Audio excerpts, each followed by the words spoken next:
Jung at Harp. Today we're going to talk about how to replace perfection with self-expression. I'm Deborah Henson-Conant. I'm a composer and I'm a performer, and I am here with Kathleen Wiley, who is a Jungian psychoanalyst. And every week we just come up with these subjects to explore together. And I think today we are also able to take your questions. We're going to check out to see if we can see. I'll be monitoring the chat, and thank you for being here. So, Kathleen, I'm always fascinated with perfectionism because I'm constantly struggling with it. And I have an online school where I teach harp players. Oh, by the way, this is called Jung at Harp because both Kathleen and I play the harp.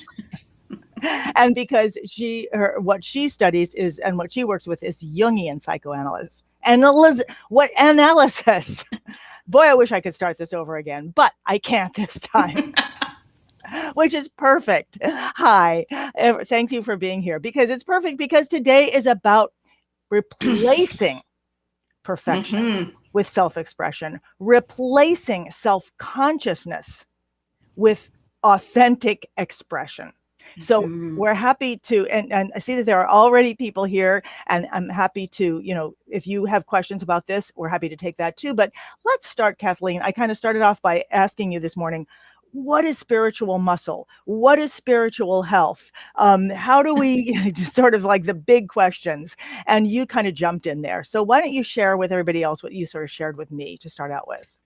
Sure. Well, good morning, everybody, and good morning, DHC. We always kind of are priming the pump before we get live with you all. And this morning, as we were talking about spiritual health and spiritual muscle and courage, then naturally we made that connection to self-expression and what stops it, which is perfectionism. And so somewhere perfectionism is like the shadow side. It's our desire for excellence gone wrong. Perfectionism is our desire for excellence that's gotten perverted. And so part of what we have to do is begin to pull back and realize that that urge that is the seed of perfectionism, which I believe is our desire for excellence, is worthy. But excellence is like beauty. It's in the eyes of the beholder. Perfectionism is problematic because it makes this assumption and operates on the principle that there is an absolute one way only to do something. Whereas excellence acknowledges that there's a gamut. And so to get into self-expression, we really have to slay this dragon of perfectionism. As you're talking, I'm thinking about when I was a kid, and I'm thinking about, there's like wanting to be heard, and well, I just remember saying to my parents, I'm going to do a show, I'm going to do a show for everybody, like come outside and watch my show. So there's that's the desire to be self-expressed, the desire to be seen. And then there is that third, the fear of what's going to happen then, which is almost like a sort of a slap in the face, where if like I just wanted to get out there and show off. I don't know what I wanted. And I needed an audience. And yet at some point that shifted from, hey, I'm just going to do my show, to I have to do a good job, or there's a reason, or if you get bored, this is bad, or something like that.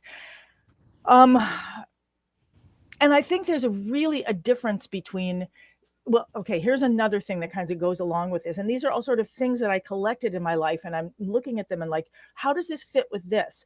I remember I had a friend who was always doing these concerts when I was like 18, and she was being mad if you wouldn't come to her concert. And they were not always fascinating, and it was like really painful. And I remember saying at that point, I will never ever expect my friends and family to come to my concerts. If I don't have an audience that gets something from them, I'm not doing them. So there's this, where is that? What's there in all of that? Well, there's a lot.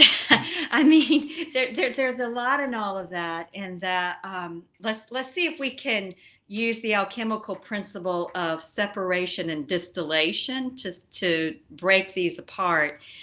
I mean, the first thing is that we all need to be seen. Part of how we get to know ourselves is how it's through other people reflecting us back to ourselves. So as children, we naturally want to go out and we naturally emote, we naturally move, we naturally act. And the parents or the caregivers or siblings' responses to that evoke certain emotions in us.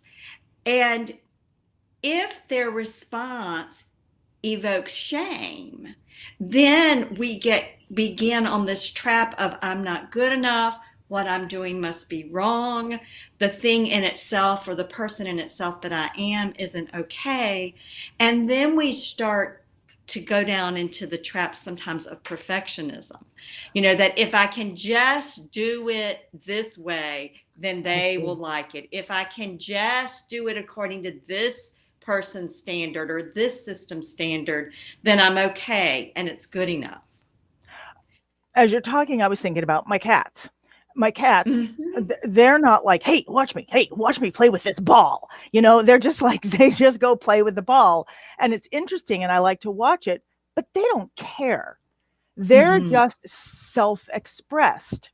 And I know that when I've been in performance and I've allowed myself to go to a place where I'm totally self-expressed, that afterwards I'll find out the audience went there with me. We all went to a place that was outside of perfection, outside of it should be this way or that way. It was just a place of self-expression. But why do we care? I mean, like, I see the cat is expressing themselves. I don't know, maybe the cat's not expressing himself. I don't know.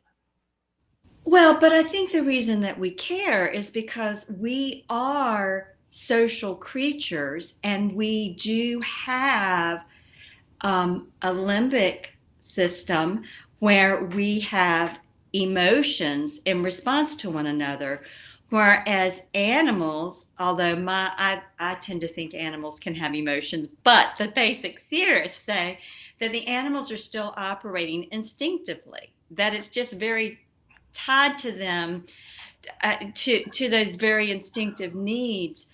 But I want to say something that I think is important here.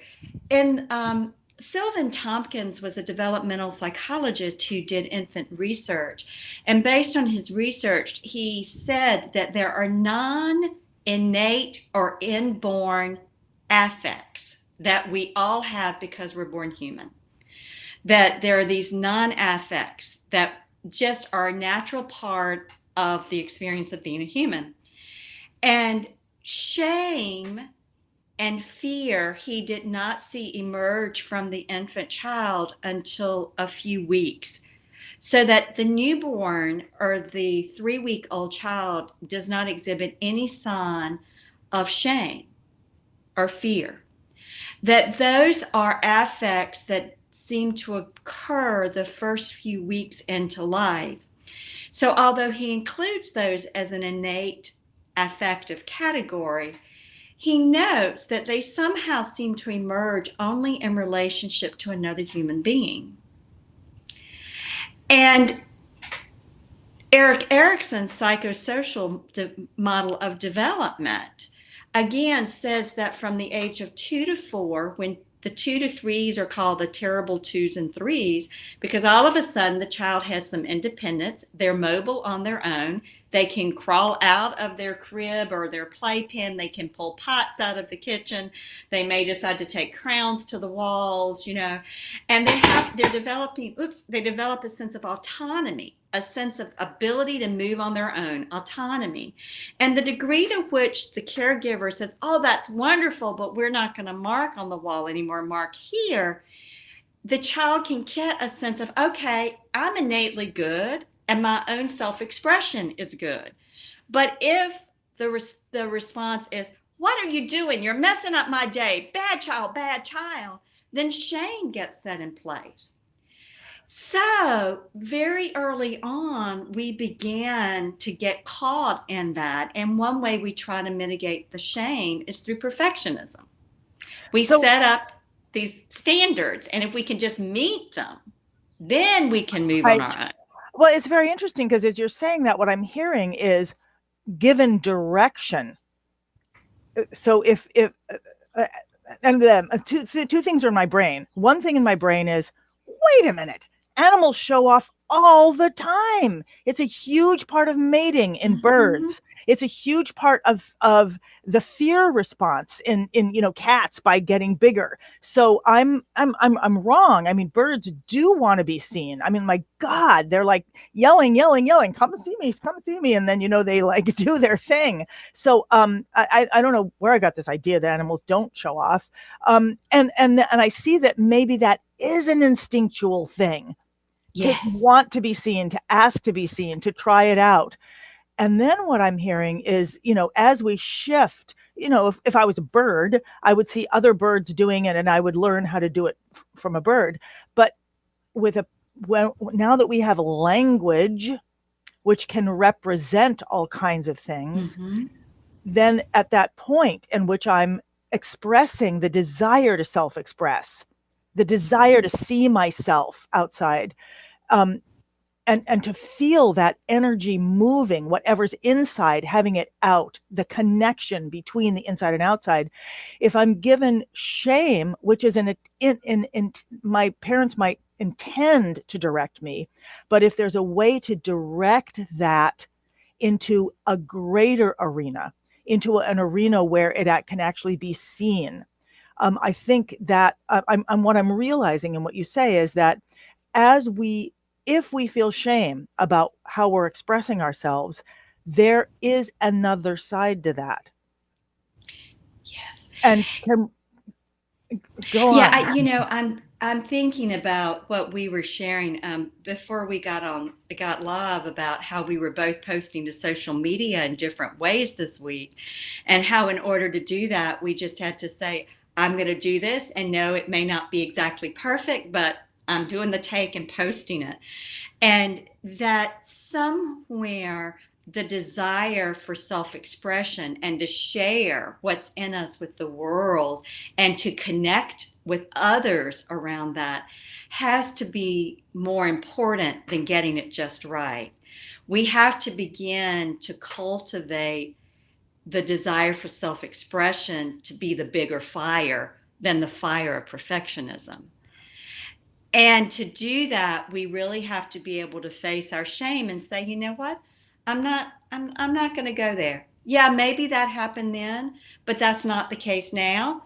And we just really have to sometimes take ourselves in hand and in spite of feeling shame, go ahead and do and share and express. And it's a paradox. The more we do that, the smaller Mhm. the shame becomes. As you're talking, I'm thinking about being a kid, and I'm thinking about, I moved every year of my life, and and I'm thinking about the whole sort of shy kid thing. Not that I was shy, but Hmm. that like get out on the playground, play with people. Whenever we moved, so we moved every summer, and as the moving van was there, and that my parents were dealing with the furniture, my job was to walk around the neighborhood, knock on every door, and say, "Hi, my name is, and I'm this old, and are there any kids in this house for me to play with?" And that was just my job, and I did it, and I got comfortable with it, and people were really kind about it. And I just remember they would say, "Well, there's no kids here, but if you go down to that house, there would be kids there." um, and I'm thinking about social media because I don't have a desire. I don't get how self-expression, and I have not made the connection between social media and self-expression. I'm trying to, and when I speak to you, when I have Hmm. a conversation, and then we open it up and let people listen.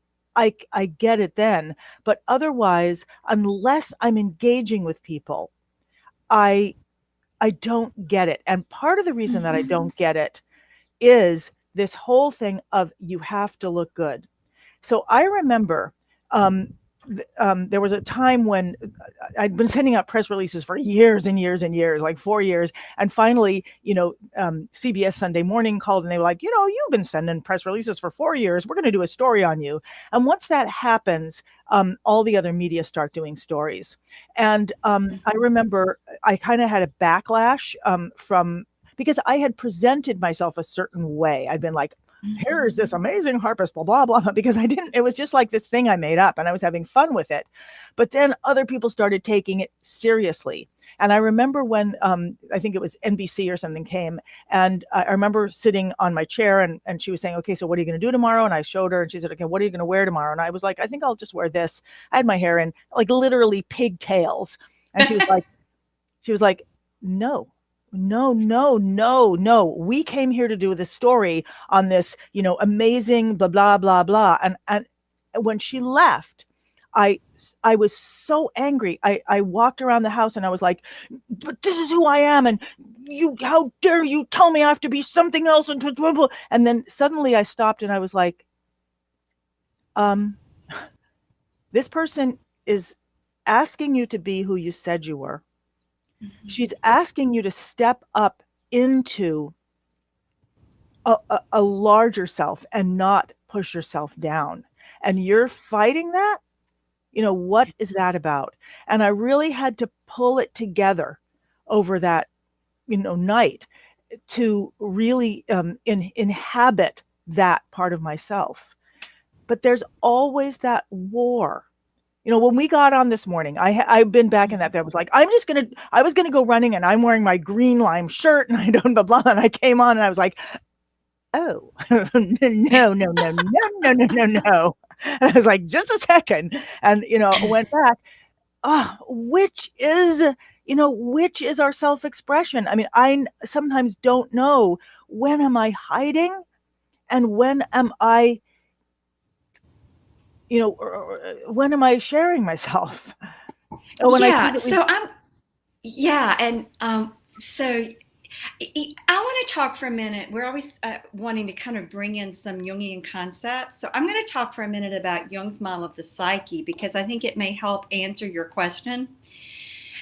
If you can imagine, those of you who are listening, an egg, that we're going to try to create a diagram of something that's not really spatial, but that is energetic. But if you can imagine an egg, and the egg is the whole of our psyche, and that the lowest level, the lowest third of that egg is everything that's unconscious, automatic, and we all share, that it's just common to all of us. And then the middle third is our personal experiences around those universal energies we all share. And then the top third is our conscious sense of who we are and how we relate to the outer world as well as the inner world. So top third is our experience of ourself that we call ego. So our ego is our conscious experience of who we are. There's then a structure that Jung used the Greek word persona for.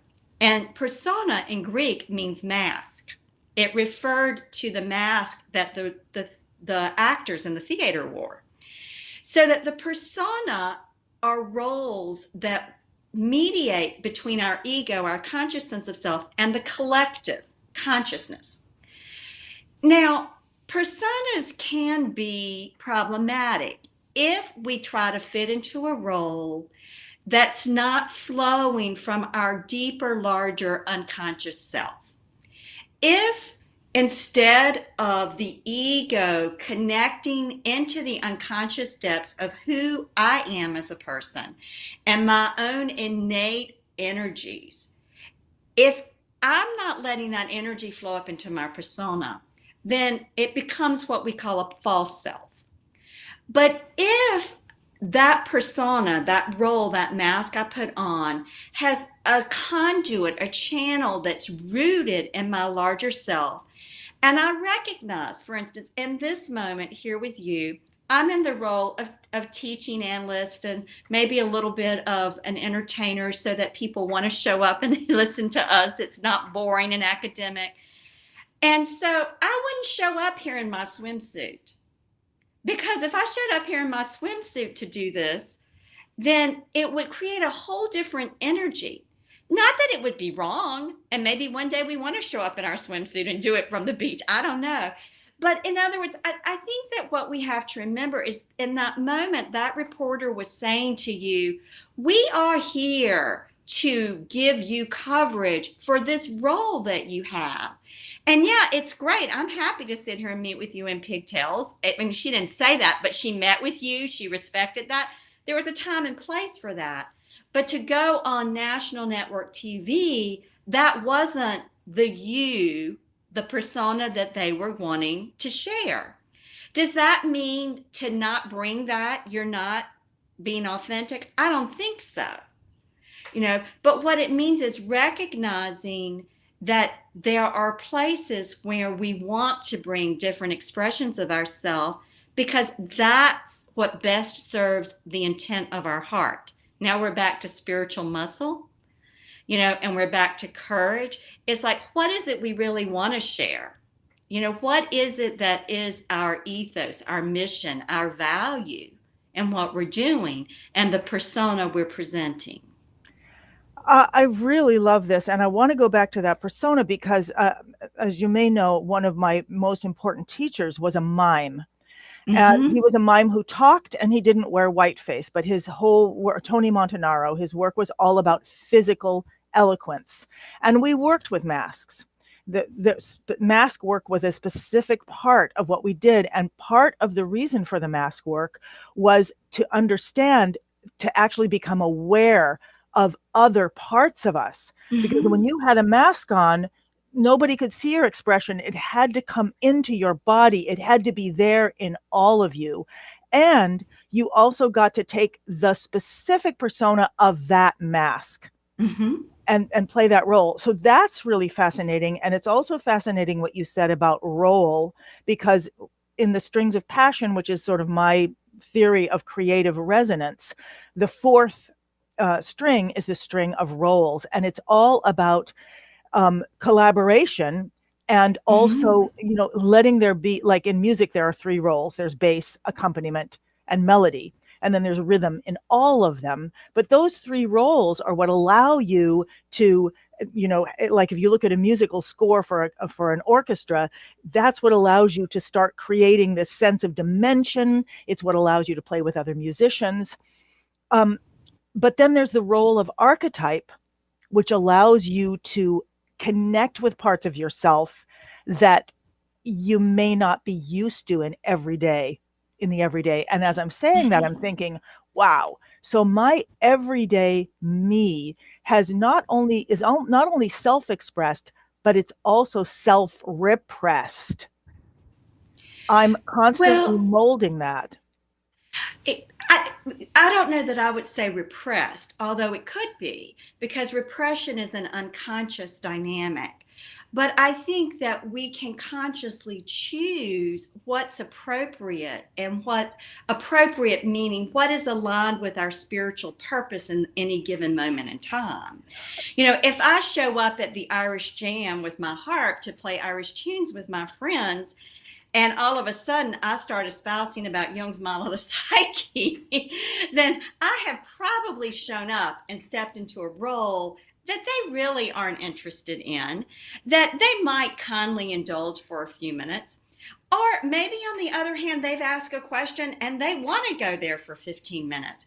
So it's not, again, I think, about repressing and it being an unconscious denial, but it is about a conscious recognition that different parts of us bloom or shine in different places. Again, that only becomes problematic if, as I sit here as, say, a role of a teaching analyst, if I sit here disconnected from what's going on in my body and disconnected from all the other parts of me, then the persona I present is going to be hollow, and it's going to feel, even to me, like an imposter.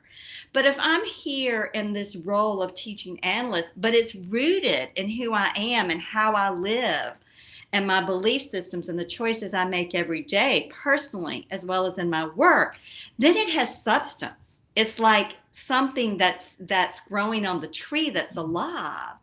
I think that's what we're after with self-expression, and something that's alive because it's rooted in our deeper substance.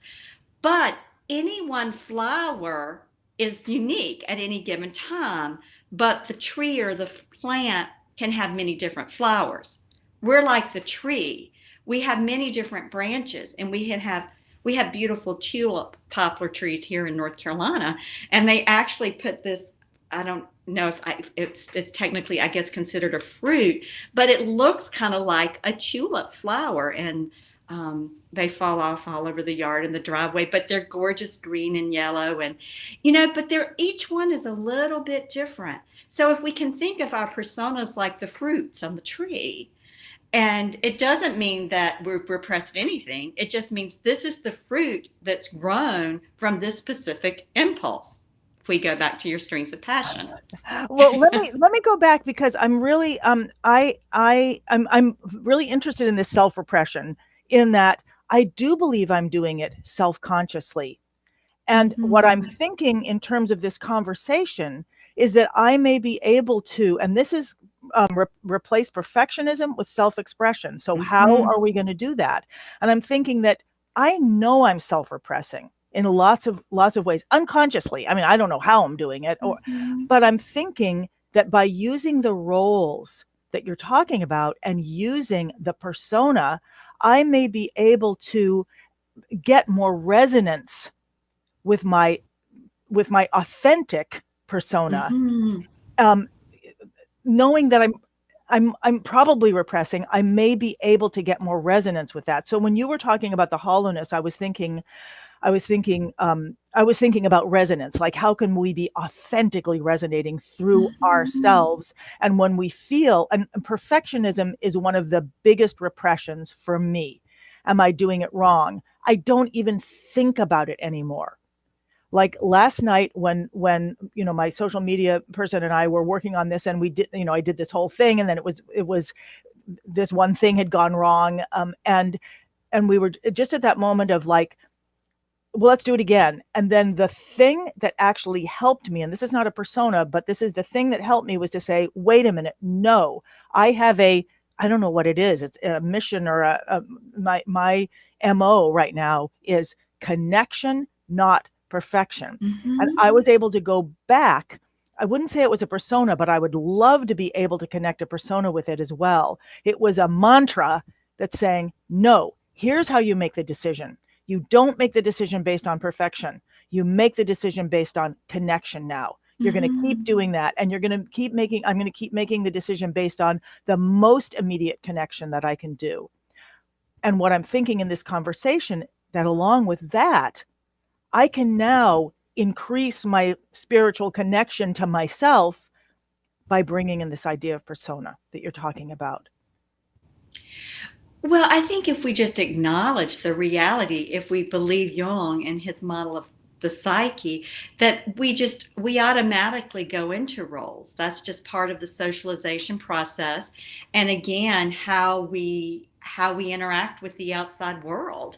And I think what's important is that they're not bad or wrong, but we want them to be rooted in our larger substance.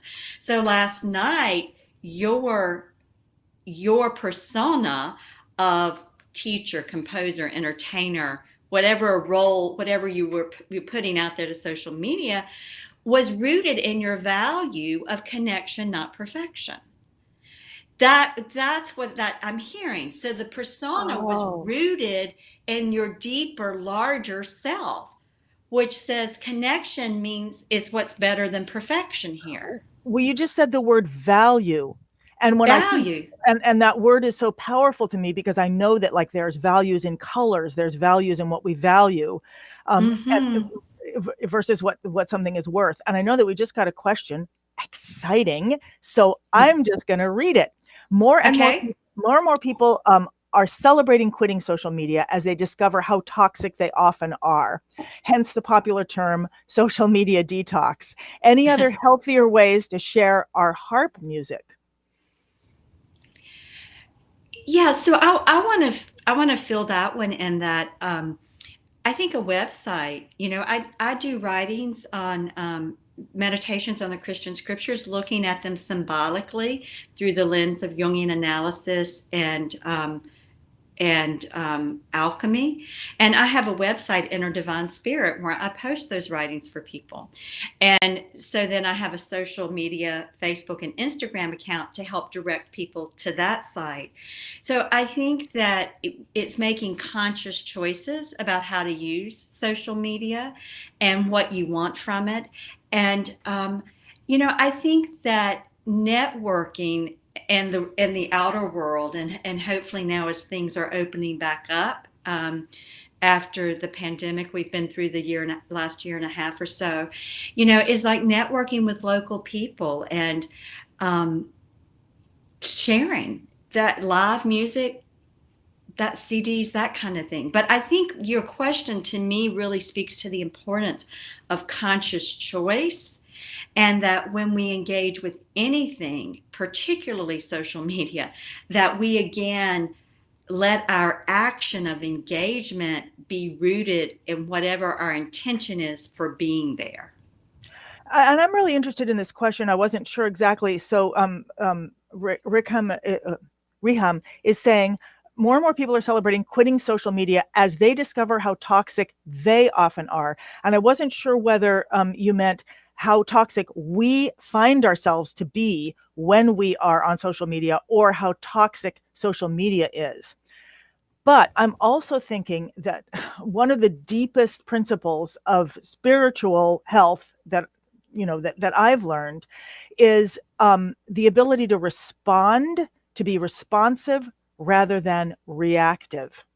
And so I'm Mm-hmm. thinking two things. Like when you started talking, Kathleen, I was thinking, right. So we use our blogs and our websites, and we can use social media to tell the story of our lives, to tell our story. And of course, I love the idea of people telling story with music, because I can understand their story better when I hear the music. And I think that when we allow ourselves to, this was a perfect example. What happened to me last night is that I was about to react by saying, that's not perfect, I got to do it again. And instead, I was able to stop, consider, bring in this value of connection, not perfection, Mm-hmm. and then make a decision. And I think a lot of times when we get on, if you're talking, I've heard that many people get on social media and there's arguments.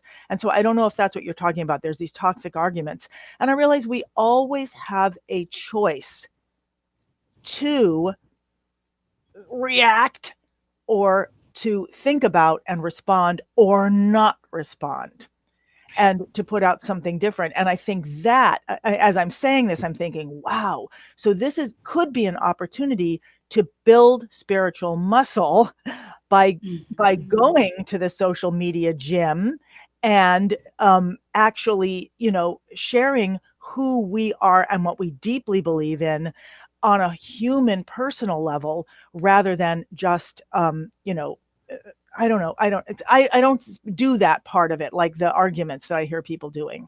So that's just one of my thoughts, and we can do it with our instruments, or with just the instrument of who we are. And this is inspiring. I'm so glad you brought that up, because I just realized that's a place to bring the resonance of our voice.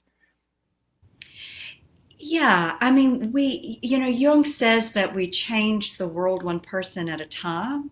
And I love the image. It's as if we're each, one grain of sand in this infinite ocean of sand. However, if the grain of sand I am is acting and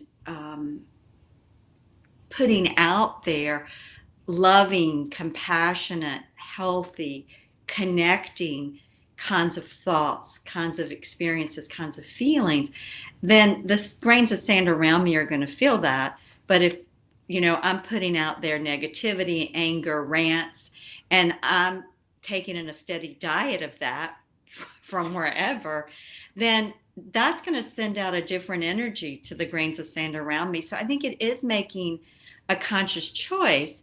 And I think that we definitely do, and I'm seeing Riham's Yeah. response here. We do fall, and this is the muscle, the spiritual muscle of individuation, is we have to be able to have the choice. We have to not get caught in an unconscious affect. So the degree to which we can protect ourselves from toxicity, whether it's on social media or toxicity in a group of people we're with who get on a tangent, is we have to know where that negative energy lives in us. And if we are consciously related to that enough and we've danced with it enough, then when someone in the outside world knocks on that door to unleash it, we can say, you know what? No, I'm not going there. I know what's in that room. It doesn't serve me. Nothing there. But if we deny it, if we pretend it's not there, then when someone knocks on the door, it's going to fling itself wide open, because just like the animals we were talking about earlier, we all, and every energy in us wants to be seen by us. And if we can see what's inside of us and dance with it, that's the difference from repression. Repression is we're going to pretend it's not there. So part of what I'm hearing you say is that we can actually change the environment of social media, like we can change the level of toxicity because we're part of the conversation if we show up in a way that's not just reacting to it, but that's bringing the values that are important to us. And I'm realizing also, as you brought this question out, you meant that social media are often toxic, addictive, and we unconsciously fall into compare and despair, the pressure and worrying. And I know that I'm like compare and despair. That's like, I struggle with that. And so I'm realizing more and more as you ask this question, how social media can become a spiritual gym for me to congratulate. The minute I start feeling compare and despair, I can make the choice of congratulating and then addressing my own. It actually gives me an opportunity to see, oh, there's one of your things. How am I going to compare and despair? That's going to take me right down the path to I'm less than, all of those things. All right, what do I do? How can I use that machine? I'm just got in my head that this is a gym. How can I use that to help me get more spiritually fit and able to see something like that, not compare and despair, but actually congratulate someone so that I'm actually seeing them instead of just looking them and saying like, wait a minute, I see me. And I'm realizing that this is something I'm just realizing at this moment. And now I'm getting really excited about it. Yeah, and you did that last night. You had that old unconscious pattern of perfectionism rear its head, and you said, you know what? I'm not going there. I'm going this route. So it is like thinking, we're always at a crossroads. There's so many times during the day we come to a point and we can go down this path, or this path. This path is the path of shame, compare, and despair. This is the path of affirming the good of what I do. This is the path of saying, okay, I'm going to stand with my heart here and I'm going to put this out there and just trust that whomever it will resonate for will find it. We have those choices. But if we aren't conscious of the shame, then we get sucked in it. And, we have to have that consciousness, which to me is not head awareness alone. A lot of people equate consciousness with insight, but insight is only one component. Consciousness actually means a different state of experience in our body. Last night, something I'm guessing had shifted for you. The perfectionism kicked in, but there was a different felt sense in your body that came up alongside it. And that's the one you chose to make bigger. Yeah, and it was really like, I am never going to get out of this hole. And this looks, sorry, I hate this microphone, and now this tape is like sticking out of my head. Oh, there goes my earring. There we go. Okay, I am never I'm never going to get out of this hole of perfectionism that I tend to spiral down unless I take these steps over and over and over again, no matter what it feels like. And part of what allowed me to do that was that I was working with somebody else who also Mhm. believed that. And part of what helped was that I could give it to her and I was like, Sarah, go ahead, take this, edit the end of it. Just let's be real about it. Let's just say, the screen share didn't work, so we're going to talk about this next time, and just have the trust of putting it in her hands. So Yes. having somebody to do it with is so helpful, whether that's a buddy that I'm checking in with and saying, I'm going to go do this right now. And I have buddies like that who will just text me and say, I just did, and send me a picture of it.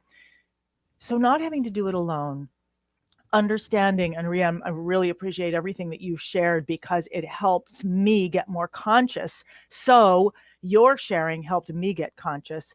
As I'm conscious, I start to get more excited about how I can engage differently. And going back to our question, replaces perfectionism. Perfectionism for me is being afraid that I need to, afraid and needing to, then therefore hiding parts of myself. No, don't show that. No, no, fix that. Versus the self-expression. And what I love about this conversation and everything everyone's shared is it's helped me see where I can go into that self-expression, and the fact that I can bring my values, like what connection versus perfection, my values, personas, and then the different personas of who I am in the moment, and then that will help me build the spiritual muscle to be able to be more responsive and less reactive, which was really my big question today. Yeah, I think you've summarized it beautifully because we do have choices when we are conscious. And there will always be shame because it's an innate affect, meaning it's just a part of our makeup. But we don't have to indulge it and we don't have to put logs on it and make it bigger with negative self talk. We can choose to cultivate self expression that affirms this is good enough. This is good enough. And this is beautiful for what it is. Thank you. And again, I'm always realizing that goes back to those three things. The first step is the awareness, and Reham, people who are here in Reham, especially, you help me get that awareness. And then the second is our process, what we go through, and I can make different choices because of the awareness that you help me have.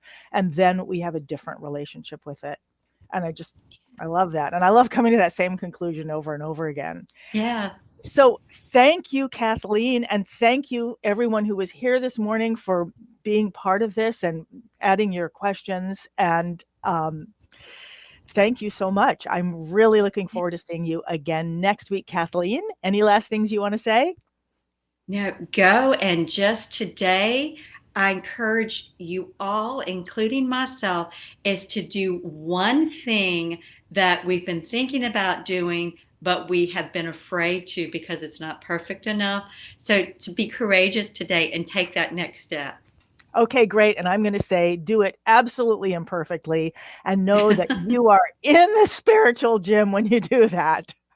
Yes. Thank you. Thank you so, so much. And Kathleen, I will see you again next week. Okay.